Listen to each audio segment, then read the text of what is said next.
Hi dears, ഇന്നത്തെ നമ്മുടെ recipe വളരെ എളുപ്പത്തിൽ തയ്യാറാക്കാവുന്ന വളരെ രുചികരമായിട്ടുള്ളൊരു ജ്യൂസാണ്. ദാഹിച്ചിരിക്കുമ്പോൾ കുടിക്കാനും അതുപോലെ വിരുന്നുകാർക്ക് കൊടുക്കാനും പറ്റിയ നല്ലൊരു ഡ്രിങ്കാണിത്. അപ്പോൾ ഈ ജ്യൂസ് തയ്യാറാക്കുന്നത് എങ്ങനെയെന്ന് നോക്കാം. ഇതിനായിട്ട് ആദ്യം നമുക്ക് വേണ്ടത് പാഷൻ ഫ്രൂട്ടാണ്. അപ്പോൾ ഈ പാഷൻ ഫ്രൂട്ട് കട്ട് ചെയ്തതിന് ശേഷം ഇതിനകത്ത് നിന്നുള്ള ആ ഫ്ലഷൊക്കെ ഒരു ബൗളിലിട്ട് മാറ്റാം. അപ്പോൾ ഞാനിവിടെ ഒരു 5 പാഷൻ ഫ്രൂട്ടിൻ്റെ ഫ്ലഷ് എടുക്കുന്നുണ്ട്. ഈ ഒരു കളറിലുള്ള പാഷൻ ഫ്രൂട്ട് കുറച്ചുകൂടെ നല്ല മധുരമുള്ള പാഷൻ ഫ്രൂട്ട് കേട്ടോ. ഞാൻ കഴിച്ചതിൽ വെച്ചിട്ട് ഏറ്റവും മധുരമുള്ളത് ഈ ഒരു കളറിലുള്ള പാഷൻ ഫ്രൂട്ടിനാണ് കേട്ടോ. പിന്നീട് നമുക്ക് വേണ്ടത് ഒരു ഓറഞ്ചാണ്.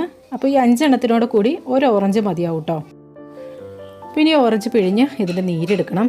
അപ്പോൾ അതായത് ഇതുപോലത്തെ ഒരു ഓറഞ്ച് പിഴിയണ ഒരു സംഭവം ഉണ്ടെങ്കിൽ വളരെ എളുപ്പത്തിൽ നമുക്ക് പിഴിഞ്ഞെടുക്കാൻ പറ്റും കേട്ടോ. കുട്ടികൾക്കൊക്കെ കൊടുക്കാനായിട്ട് ഇതുപോലത്തെ ഒരു സംഭവം മേടിച്ച് വയ്ക്കുകയാണെങ്കിൽ വളരെ നല്ലതാണ് കേട്ടോ. ഇതിൻ്റെ പ്ലാസ്റ്റിക്കും അതുപോലെ സ്റ്റീലിൻ്റെയും ഒക്കെ മേടിക്കാൻ കിട്ടുന്നുണ്ട് കേട്ടോ. നല്ല ഈസിയാണ്, നാരങ്ങയും ഒക്കെ പിഴിഞ്ഞെടുക്കാൻ പറ്റും. അപ്പോൾ അതാ നമ്മുടെ ജ്യൂസും റെഡി ആയിട്ടുണ്ട്. ഇനി ഒരു മിക്സിയുടെ ജാറിലിട്ട് നമ്മൾ ആദ്യം എടുത്തു വെച്ച പാഷൻ ഫ്രൂട്ടിൻ്റെ ഫ്ലഷ് ഇട്ട് കൊടുക്കാം. പിന്നീട് എടുത്തു വെച്ച ഒരു ഓറഞ്ചിൻ്റെ നീരും കൂടെ ചേർക്കാം. ഓറഞ്ചിൻ്റെ കുരു വരാതെ ശ്രദ്ധിക്കണം. കുരു വന്നിട്ടുണ്ടെങ്കിൽ ഒരു കയ്പ്പ് ചുവ വരും. പിന്നെ ആവശ്യത്തിനുള്ള പഞ്ചസാര ചേർക്കാം. ഒരു 4 ടേബിൾ സ്പൂണൊക്കെ പഞ്ചസാര വേണ്ടി വരും. പിന്നെ ഇതിനകത്തേക്ക് നമുക്ക് ഐസ് ക്യൂബ്സ് ചേർത്ത് കൊടുക്കാം. അപ്പോൾ വേറെ പ്രത്യേകിച്ച് വെള്ളമൊന്നും ചേർക്കുന്നില്ല. ഈ ഐസ് ക്യൂബ്സ് ഇടുമ്പോൾ കുറച്ചൊരു വെള്ളത്തിൻ്റെ പോലെ ആവുകയും ചെയ്യും. അതുപോലെ തന്നെ അത്യാവശ്യം നല്ല തണുപ്പും കിട്ടും. അപ്പോൾ ഇത് നന്നായിട്ട് അടിച്ചെടുത്തതിന് ശേഷം നമുക്കൊരു ജഗ്ഗിലോട്ട് മാറ്റാം. അരിച്ചൊക്കെ ഒഴിക്കണമെങ്കിൽ അങ്ങനെ ചേർക്കാട്ടോ. പക്ഷേ ഞാനിത് അരിക്കുന്നൊന്നുമില്ല. അപ്പോൾ അരിച്ച് കുടിക്കാനാണ് ഇഷ്ടമുള്ളവർക്ക് അങ്ങനെ അരിച്ചെടുക്കാം.